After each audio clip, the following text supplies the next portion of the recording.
25শে ফেব্রুয়ারি 2025 থেকে 28শে ফেব্রুয়ারি 2025 এই 3 দিনের মধ্যে বেশ কিছু ঘটনা ঘটেছে এবং সেই ঘটনাটা খুবই আলোচিত। একটি ঘটনা আমাদের সেনাপ্রধানের ভাষণ। উনি একটা বক্তব্য রেখেছেন রাওয়া ক্লাবে 25 তারিখে, যেটাকে রাষ্ট্রীয়ভাবে শহীদ সেনা দিবস ঘোষণা করেছে। সেই উপলক্ষে রিটায়ার্ড কিছু অফিসার বা তাদের পরিবারের লোকজন যেখানে ছিল তাদের উদ্দেশ্যে, কিন্তু আলটিমেটলি ওনার বক্তব্যটা ছিল জাতিকে অ্যাড্রেস করা। এবং কিন্তু প্রশ্ন হচ্ছে সেখানে অনেক বিষয়ে কথা বলেছেন। বিডিআর কিলিং সেই বিষয়টা এসেছে, সেখানে উনি বলেছেন বিডিআর কিলিংটায় বিডিআর সদস্যরাই বিডিআরদেরকে মানে অফিসারদেরকে হত্যা করেছে এবং সেখানে ফুল স্টপ, ইফ বা বাট আসবে না। তার মানে হচ্ছেই যে তদন্ত চলমান, সেখানে কিন্তু তদন্তের প্রধান যিনি ফজলুর রহমান সাহেব মেজর জেনারেল উনি উপস্থিত ছিলেন, সেটাও সেনাপ্রধান বলেছেন। তার মানে এবং উনি এটাও বলেছেন তদন্তে দেশি বিদেশি ইনভলভমেন্ট পাওয়া যায় কিনা সেটা তদন্তে বেরিয়ে আসবে। কিন্তু যা খুশি তাই বেরিয়ে আসুক, কিন্তু কিলিংটা করেছে বিডিআররাই। এখন উনি ফুল স্টপ দিয়েছেন। এটা নিয়ে অনেক আলোচনা হচ্ছে, আমি সেই বিষয়ে যাচ্ছি না। কিন্তু আমি যাচ্ছি অন্য বিষয়ে, সেটা হলো এই যে তার এই বক্তৃতায় উনি বলেছেন যে আমি দেশবাসীকে সতর্ক করে দিচ্ছি, পরে যাতে আপনারা না বলেন যে আপনাদেরকে সতর্ক করি নাই। এবং উনি বলছেন যে নিজেদের মধ্যে কাদা ছড়াছড়ি বন্ধ করতে হবে এবং এটা যদি বন্ধ করা না যায় তাহলে কিন্তু একটা সময় দেশের স্বাধীনতা সার্বভৌমত্ব বিপন্ন হতে পারে।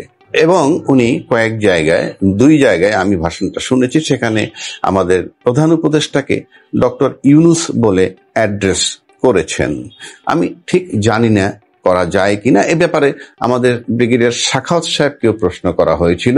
উনি তখন বললেন যে এটার উত্তর উনি দিতে পারবেন। এটা মানে একটা জিনিস বোঝা গেল, উনি দিতে পারবেন বলে মানে এটার মানে হচ্ছে সাখাওয়াত সাহেব বলতে পারলেন না weather it is correct or not correct. একটা কোশ্চেন মার্ক থেকে গেছে। পাশাপাশি সেনাবাহিনী একটা রেজিমেন্টেড ফোর্স এবং এটা একটা সুসংগঠিত বাহিনী, যার কাজ হইল দেশের স্বাধীনতা সার্বভৌমত্ব এবং দেশের আভ্যন্তরীণ কোনো ঘটনায় যদি এরকম ব্যাপার আসে তাহলে সেগুলা মোকাবেলা করা। সেখানে একটা প্রস্তাব আসা যাইতে পারত, দুটো বিষয় আসতে পারত। একটা বিষয় তো উনি বলতে পারতেন যে প্রধান উপদেষ্টার সাথে আমি আলোচনা করে তার পরিপ্রেক্ষিতে এই কথাগুলো দেশবাসীকে বলছি। 1, 2 এটা বলা যেতে পারত যে তেমন কোনো পরিস্থিতি যদি হয়, শুধু এই আমাদের যে সামান্য সেনাবাহিনীর সংখ্যক আছে সেটা হয়তো যথেষ্ট নয়, তাতে আপনারা প্রয়োজনে দেশের জন্য ঝাঁপিয়ে পড়বেন যদি তেমনটা হয়।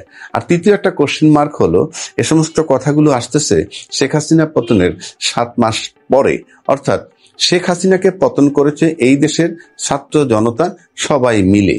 তো তাকে যদি অপসারণ করা হয়, ব্যাপারটা টোটালটাই আমাদের আভ্যন্তরীণ ব্যাপার এবং এই আভ্যন্তরীণ ব্যাপারে আভ্যন্তরীণ সমস্যা হতেই পারে, আভ্যন্তরীণ মারামারি আন্দোলন হতেই পারে, কিন্তু তার সাথে স্বাধীনতার সার্বভৌমত্ব বিপন্ন হতে পারে। কথাটা আমার কাছে বেখাপ্পা বা বেমানান মনে হচ্ছে। কিন্তু যেহেতু সেনাপ্রধান ফার্স্ট হ্যান্ড, অর্থাৎ উনি যা কিছু বলবেন বা যা কিছু জানেন সরাসরি, সুতরাং তারটা অবশ্যই কারেক্ট, কিন্তু আমার কাছে সেটা বেখাপ্পা মনে হয়। পাশাপাশি আজকে একটা জিনিস স্টাবলিশড হয়ে গেল বাংলাদেশে এখন, যে আমি এখন সেনাপ্রধানের বক্তব্য সমালোচনা করতে যাচ্ছি না, মেইনলি চাচ্ছি দেশটা কোথায় যাচ্ছে। এবং সেনাপ্রধান বলছেন যে যত দ্রুত নির্বাচন দেয়া যায় একটা নির্বাচন, সেটা ডিসেম্বর কি আপাতত ধরে নেওয়া হয়েছে, অর্থাৎ নির্বাচনটা দিয়ে এবং নির্বাচন পর্যন্ত এই সরকারকে উনি সহযোগিতা করবেন এমন কথাটাও উনি বলেছেন। তার মানে নির্বাচনের পর কি কিংবা নির্বাচন পর্যন্ত আদৌ যাইতে পারবো কিনা সেই জায়গাটায় আমি আসতে চাচ্ছি। আজকে 28 তারিখ, আজকে নতুন একটা পার্টির আত্মপ্রকাশ করলো। সেই পার্টির নাম হচ্ছে জাতীয় নাগরিক পার্টি। এখন এই জাতীয় নাগরিক পার্টি করছে সেই আন্দোলনকারী ছাত্র এবং তাদের সাথে জনতা যারা সম্পৃক্ত আছেন তারা সবাই মিলে, এবং এই নতুন দলটা যদি আমরা বলি অফিসিয়ালি আওয়ামী লীগের বিরুদ্ধে বা ফ্যাসিস্ট সরকার, আওয়ামী লীগ সরকার তথা তাদের যেটা বক্তব্য আমরা বুঝলাম, এনি ফ্যাসিস্ট, যিনি ফ্যাসিস্ট হতে চাইবেন তেমন শক্তির বিরুদ্ধেও একটা অফিসিয়াল শক্তি, রাজনৈতিক শক্তি হিসাবে তারা আত্মপ্রকাশ করেছে। এটা হইল তাদের বক্তব্য বলা চলে। এখন প্রশ্ন হচ্ছে এদের সাথে কারা আছেন? আমি যেটুক বিভিন্ন জনের বক্তব্য, কথাবার্তা এবং কারো লেখা আমি পেয়েছি, ফেসবুকে পেয়েছি, এই সবকিছু যদি মিলাই তাহলে একটা জিনিস দেখা যায় যে এদের সাথে কারা আছেন বা থাকবেন প্রাথমিকভাবে মনে হচ্ছে। এদের সাথে থাকবেন নিঃসন্দেহে, কোনো সন্দেহ নাই। একটা কথা আছে যে ইউনূস সাহেব বলছেন ছাত্র একটা পার্টি করবে, তিনি উৎসাহিত করছেন, এরকম কথা আছে। আমি তর্কের খাতিরে ধরে নিলাম কারেক্ট। তাহলে এই পার্টির সাথে নেপথ্যে ইউনূস সাহেব আছেন, এটাকে আমি ধরে নিলাম। উল্টা দিকে যদি আসি, তাহলে এই ছাত্রদের সাথে যারা আছে, এই পার্টির সাথে কারা কারা আছে, এদের সাথে আছে বিডিআর হত্যাকাণ্ডে যারা শহীদ হয়েছিল তাদের পরিবার, আত্মীয় স্বজন, সবাই, কোনো সন্দেহ নাই। দ্বিতীয়, এই হত্যাকাণ্ডে গয়রহ বহুজনকে, বহু বিডিআর সদস্যকে ভিকটিম করা হয়েছে। আমরা কোন জায়গায় পেয়েছি এই ইউনিটে কতজন আছে, 400 তো 200কে আসামি করো, এখান থেকে 50 জনকে আসামি করো, এ ধরনের কথা আমরা শুনেছি। সুতরাং এই ভিকটিম যারা হয়েছে কোনো সন্দেহ নাই তারা এদের সাথে থাকবে। এই কারণে থাকবে যেহেতু তারা আওয়ামী বিরোধী একটা অফিসিয়াল রাজনৈতিক ফোরাম।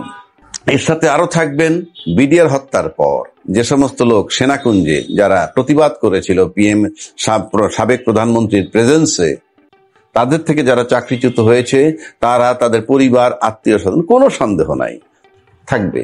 এবং তার সাথে থাকবে বিডিআর সদস্যরা। বিডিআর সদস্যরা কারা? যারা ভিকটিম হয়েছে কিংবা যারা হয়নি।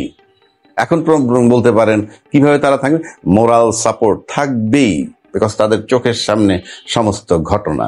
তারপরে বিডিআর হত্যা নিয়ে কোন বাসায় কারা গেছে, কোন ভাষাভাষীর লোক গেছে, এই সমস্ত কথাও আছে। তো সবকিছু মিলিয়ে যদি আমরা দেখি এরা থাকবে। তারপরে আছে, আমরা যেটা বুঝতে পেরেছি, যেই সেনাবাহিনীর টোটাল অংশ বলবো না, এই সেনাপ্রধান যখন 5ই আগস্টের অভ্যুত্থানের কার্যকর হওয়ার আগে সেনা অফিসারদের সাথে সেনাপ্রধান একটা মিটিং করেছিলেন 2 দিন আগে, এবং সেই মিটিং এ পরে সিদ্ধান্ত হলো যে ছাত্র জনতার আর যাতে তারা নিরস্ত্র অবস্থায় মৃত্যুবরণ না করে সেটাকে প্রোটেকশন দিতে হবে, অর্থাৎ নো মোর ফায়ারিং এগেইনস্ট যারা আন্দোলন করছে তাদের বিরুদ্ধে। সুতরাং এতে পরিষ্কার বোঝা যায় যে মেন্টাল সমর্থন যেটা, সেটা সেনাবাহিনীর সার্ভিং অফিসারের ভিতরেও বহু সাপোর্ট এখানে আছে এই শক্তিটার পিছনে। সুতরাং এটা একটা বিরাট ফোর্স। এবং এই টোটাল শক্তিটা যদি এই মুহূর্তে ধরি, তাহলে এই অভ্যুত্থানকারী যে অভ্যুত্থানের পর যে সরকারটা আসছে সেই সরকারের নেপথ্যে কাজ করবে।